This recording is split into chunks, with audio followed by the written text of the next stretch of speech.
सबसे पहले आप सभी विश्वासी भाई बहन को जय मसीह की। God bless you, press the Lord. आज हम मत्ती अध्याय 21 में यीशु का यरूशलेम में भव्य प्रवेश और मंदिर का शुद्धिकरण के बारे में, दो पुत्रों का दृष्टांत के बारे में, दुष्ट किसानों का दृष्टांत के बारे में, इन सभी तथ्य के बारे में जानेंगे। साथ ही इस अध्याय में कुछ ऐसे महत्वपूर्ण रहस्य के बारे में जानेंगे जिसका रहस्य बहुत ही कम लोगों को पता है। तो दोस्तों, इस वीडियो को देखने से पहले इसे पूरे मन और ध्यान से सुने। हमारे वीडियो का उद्देश्य मसीहियों को यह समझने में सहायता करना है कि प्रभु यीशु मसीह का दूसरा आगमन निकट है और उन्हें बाइबिल के अनुसार जीवन कैसे जीना चाहिए। साथ ही यह वीडियो उन सभी के लिए है जो जीवित और सच्चे परमेश्वर को जानने और समझने की इच्छा रखते हैं। हमारा मकसद किसी भी व्यक्ति या धर्म की आलोचना करना नहीं है, बल्कि सत्य और आत्मिक जागरूकता को साझा करना है। हम केवल वही बात साझा कर रहे हैं जो बाइबिल हमें सिखाती है। वीडियो में आगे बढ़ने से पहले आप सभी से निवेदन है कि वीडियो को आधे में छोड़कर जाने की गलती ना करें, क्योंकि इस वीडियो में आपको महत्वपूर्ण जानकारी मिलने वाला है। तो दोस्तों, अगर आप इस चैनल में पहली बार आए हैं तो चैनल को सब्सक्राइब कर दो और बेल आइकन की घंटी को दबा दो ताकि सबसे पहले वीडियो की नोटिफिकेशन आपके पास पहुंचे। तो दोस्तों, वीडियो चालू करते हैं। यीशु और उसके अनुयायी जब यरूशलेम के पास जैतून पर्वत के निकट बैतफगे पहुँचे तो यीशु ने अपने दो शिष्यों को यह आदेश देकर भेजा कि अपने ठीक सामने के गांव में जाओ और वहां जाते ही तुम्हें एक गदही बंधी मिलेगी, उसके साथ उसका बच्चा भी होगा। उन्हें बांधकर मेरे पास लाओ।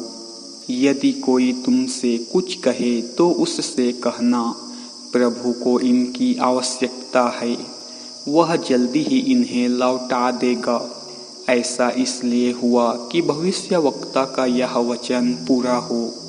सियोन की नगरी से कहो, देख तेरा राजा तेरे पास आ रहा है, वह विनयपूर्ण है, वह गधी पर सवार है, हाँ, गधी के बच्चे पर जो एक श्रमिक पशु का बच्चा है।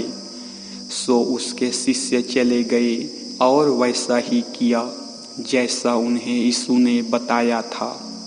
वे गधी और उसके बछड़े को ले आए और उन पर अपने वस्त्र डाल दिए, क्योंकि यीशु को बैठना था। भीड़ में बहुत से लोगों ने अपने वस्त्र राह में बिछा दिए और दूसरे लोग पेड़ों से टहनियाँ काट लाए और उन्हें मार्ग में बिछा दिया। जो लोग उनके आगे चल रहे थे और जो लोग उनके पीछे चल रहे थे, सब पुकार कर कह रहे थे, होसन्ना, धन्य है दाऊद का वह पुत्र जो आ रहा है, प्रभु के नाम पर धन्य है प्रभु जो स्वर्ग में विराजा। सो जब उसने यरूशलेम में प्रवेश किया तो सचमुच नगर में हलचल मच गई। लोग पूछने लगे, यह कौन है? लोग ही जवाब दे रहे थे, यह गलील के नासरत का नबी यीशु है। फिर यीशु मंदिर के अहाते में आया और उसने मंदिर के अहाते में जो लोग खरीदी बिक्री कर रहे थे उन सब को बाहर खदेड़ दिया। उसने पैसों की लेन देन करने वालों की चौकियों को उलट दिया और कबूतर बेचने वालों के तख्ता पलट दिए।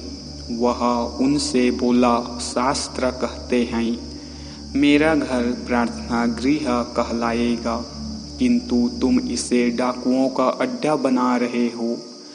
मंदिर में कुछ अंधे लंगड़े लूले उसके पास आए। जिन्हें उसने चंगा कर दिया। तब प्रमुख याजकों और यहूदी धर्मशास्त्रियों ने उन अद्भुत कामों को देखा जो उसने किए थे, और मंदिर में बच्चों को ऊंचे स्वर में कहते सुना, होसन्ना, दाऊद का वह पुत्र धन्य है। तो वे बहुत क्रोधित हुए और उससे पूछा, तू सुनता है वे क्या कह रहे हैं? यीशु ने उनसे कहा, हाँ सुनता हूँ। क्या धर्मशास्त्र में तुम लोगों ने नहीं पढ़ा, तूने बालकों और दूध पीते बच्चों तक से स्तुति करवाई है? फिर उन्हें वहीं छोड़कर यह यरूशलेम नगर से बाहर बैतनियाह को चला गया, जहाँ उसने रात बिताई। अगले दिन अलग सुबह जब वह नगर को वापस लौट रहा था तो उसे भूख लगी। राह किनारे उसने अंजीर का एक पेड़ देखा, सो वह उसके पास गया, पर उसे उस पर पत्तों को छोड़कर और कुछ नहीं मिला। सो उसने पेड़ से कहा, तुझ पर आगे कभी फल न लगे, और वह अंजीर का पेड़ तुरंत सूख गया। जब शिष्यों ने वह देखा तो अचरज में पड़ गया, और साथ में वह प्रश्न पूछा, यह अंजीर का पेड़ इतना जल्दी कैसे सूख गया? यीशु ने उत्तर देते हुए उनसे कहा, मैं तुमसे सत्य कहता हूँ, यदि तुम में विश्वास है और तुम संदेह नहीं करते हो, तुम न केवल वह कर सकते हो जो मैंने अंजीर के पेड़ का किया, बल्कि यदि तुम इस पहाड़ से कहो, उठ और अपने आप को सागर में डुबो दे, तो वहीं हो जाएगा। और प्रार्थना करते हुए तुम जो कुछ मांगोगे, यदि तुम्हें विश्वास है तो तुम पाओगे। जब यीशु मंदिर में जाकर उपदेश दे रहा था तो प्रमुख याजकों और यहूदी बुजुर्गों ने पास जाकर उससे पूछा, ऐसी बातें तू किस अधिकार से करता है, और यह अधिकार तुझे किसने दिया? उत्तर में यीशु ने उनसे कहा, मैं तुमसे एक प्रश्न पूछता हूँ, यदि उसका उत्तर तुम मुझे दे दो तो मैं तुम्हें बता दूंगा कि मैं ये बातें किस अधिकार से करता हूँ। बताओ, यूहन्ना को बपतिस्मा कहाँ से मिला, परमेश्वर से या मनुष्य से? वे आपस में विचार करते हुए कहने लगे, यदि हम कहते हैं परमेश्वर से तो यह हमसे पूछेगा, फिर तुम उस पर विश्वास क्यों नहीं करते? किंतु यदि हम कहते हैं मनुष्य से तो हमें लोगों का डर है, क्योंकि वे यूहन्ना को एक नबी मानते हैं। सो उत्तर में उन्होंने यीशु से कहा, हमें नहीं पता। इस पर यीशु उनसे बोला, अच्छा, तो फिर मैं भी तुम्हें नहीं बताता कि ये बातें मैं किस अधिकार से करता हूँ। अच्छा बताओ, तुम लोग इसके बारे में क्या सोचते हो? एक व्यक्ति के 2 पुत्र थे। वह बड़े के पास गया और बोला, पुत्र, आज मेरे अंगूरों के बगीचे में जा और काम कर। किंतु पुत्र ने उत्तर दिया, मेरी इच्छा नहीं है। पर बाद में उसका मन बदल गया और वह चला गया। फिर वह पिता दूसरे बेटे के पास गया और उससे भी वैसे ही कहा। उत्तर में बेटे ने कहा, जी हाँ, मगर वह गया नहीं। बताओ, इन दोनों में से जो पिता चाहता था किसने किया?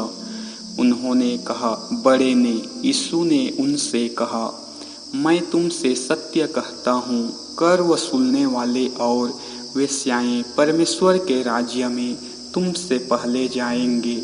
यह मैं इसलिए कह रहा हूँ क्योंकि बपतिस्मा देने वाला यूहन्ना तुम्हें जीवन का सही रास्ता दिखाने आया और तुमने उसमें विश्वास नहीं किया, किंतु कर वसूलने वालों और वेश्याओं ने उसमें विश्वास किया।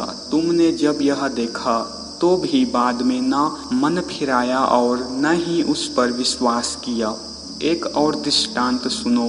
एक जमींदार था, उसने अंगूरों का एक बगीचा लगाया और उसके चारों ओर बाड़ लगा दी। फिर अंगूरों का रस निकालने का गरठ लगाने को एक गड्ढा खोदा और रखवाली के लिए एक मीनार बनाई। फिर उसे बटाई पर देकर वह यात्रा पर चला गया। जब अंगूर उतारने का समय आया तो बगीचे के मालिक ने किसानों के पास अपने दास भेजे ताकि वे अपने हिस्से के अंगूर ले आएं।